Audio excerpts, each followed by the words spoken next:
Honda x blade বাইকটি এত জনপ্রিয় থাকা সত্ত্বেও হঠাৎ করে মার্কেট আউট হয়ে যায়। তখনই আমরা ভেবেছিলাম যে নিশ্চয়ই নতুন রূপে এক্স ব্লেড আবার ফেরত আসবে। সো রিসেন্টলি কিন্তু হোন্ডা এক্স ব্লেড নতুনভাবে লঞ্চ হয়েছে।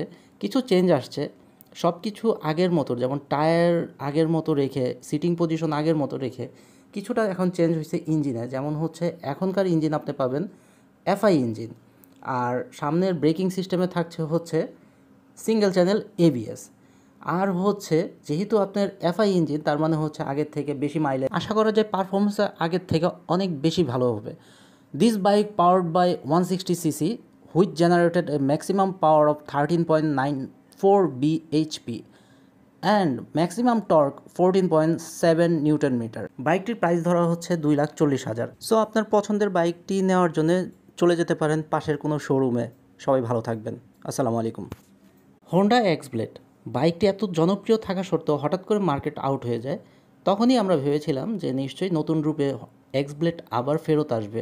সো রিসেন্টলি কিন্তু হোন্ডা এক্স ব্লেড নতুনভাবে লঞ্চ হয়েছে। কিছু চেঞ্জ আসছে, সব কিছু আগের মতো, যেমন টায়ার আগের মতো রেখে, সিটিং পজিশন আগের মতো রেখে কিছুটা এখন চেঞ্জ হয়েছে ইঞ্জিনে। যেমন হচ্ছে এখনকার ইঞ্জিন আপনি পাবেন এফআই ইঞ্জিন, আর সামনের ব্রেকিং সিস্টেমে থাকছে হচ্ছে সিঙ্গেল চ্যানেল এবিএস। আর হচ্ছে যেহেতু আপনার এফআই ইঞ্জিন, তার মানে হচ্ছে আগের থেকে বেশি মাইলেজ আশা করা যায়, পারফরমেন্স আগের থেকে অনেক বেশি ভালো হবে।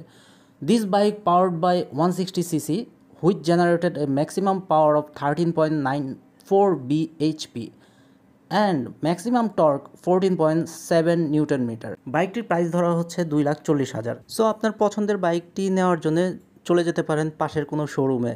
সবাই ভালো থাকবেন। আসসালামু আলাইকুম।